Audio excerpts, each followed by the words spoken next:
एखन अपने सब सुन रहल छी आरके म्यूजिक के प्रस्तुति presented by आरके म्यूजिक। छठी मैया हो कोखिया के हुक ना सहाला, छठी मैया हो कोखिया के हुक ना सहाला।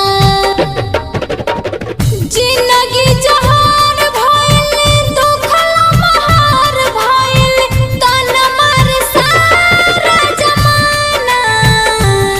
छठी मैया हो कोखिया के हुक ना सहाला।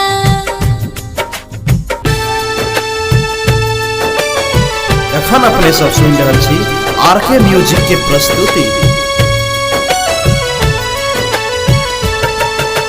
जय जय माँ, जय जय माँ, जय छठी माँ, जय जय माँ। चरणों के धोती सभे भइल पवन हो, दे दो ना माई गो हमरो के ललन हो, दे दो ना माई गो हमरो के ललन हो। चरणों के धोके सभे भइल पवन हो, दे दो ना माई गो हमरो के ललन हो। सुन के पुकार माई करत विचार माई, सुन के पुकार माई करत विचार माई। अब हमसे जिया जाला, छठी मैया हो कोखिया के हुक ना सहाला।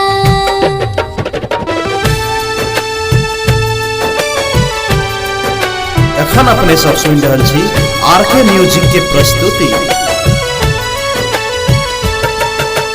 जय जय माँ, जय जय माँ, जय छठी माँ, जय जय माँ। सुनले बानी महिमा जग में होवे महान हो, हमरो मोर माई दे दो ध्यान हो, हमरो मोर माई दे दो ध्यान हो। सुनले बानी महिमा जग में होवे महान हो, हमरो मोर माई दे दो ध्यान हो। संतोष राज माई कहता राज माई, संतोष राज माई कहता राज माई। रूप भूखले निरजाला, छठी मैया हो कोखिया के हुक ना सहाला। presented by RK music.